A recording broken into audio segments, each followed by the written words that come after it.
Essentially, tension comes from unanswered questions. Tension comes from anticipation. When you're kind of dealing with suspense and horror, you really have to get to know characters and really have time with them to really understand and feel the loss of when they are taken by the aliens.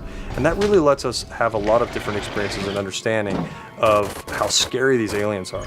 And so this gives us a chance to really kind of get you involved and also be able to kind of pull the rug out from under you whenever there's a loss of a particular character or whatever it is.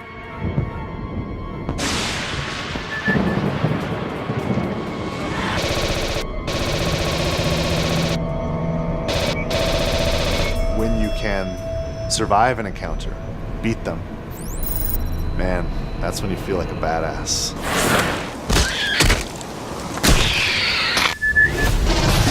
We're going to have a lot of different places than you've seen maybe in the movies.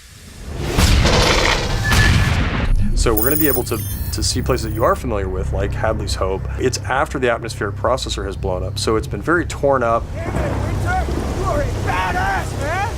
And it kind of had an explosion that explodes up, not out, but nonetheless, it still had an impact on what happened to some of those areas that you were familiar with. So you now get to come back in there and see them in a destroyed or distressed state that you didn't see before. You'll be able to explore areas that you hadn't seen in the movie. For example, being on the Sulaco, we'll have a lot more time to spend with the Colonial Marines there, as well as getting closer to areas that we've all wanted to see, like the jockey ship that we'll be able to explore more in and around.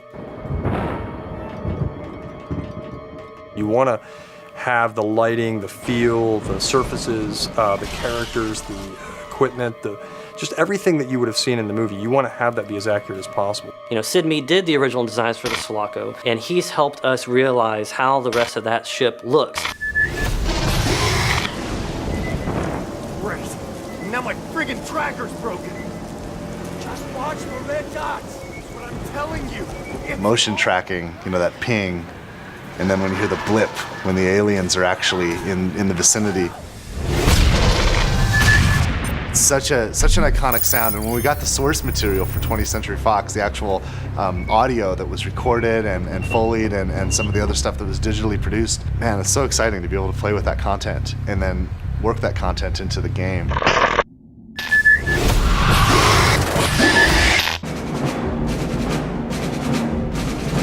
I think that Aliens fans, people who really love this franchise, are going to be really happy with the way in which we brought this forward. It's got a very strong story, it's got great action, it's got an interesting enemy. Fans should be expecting to be scared.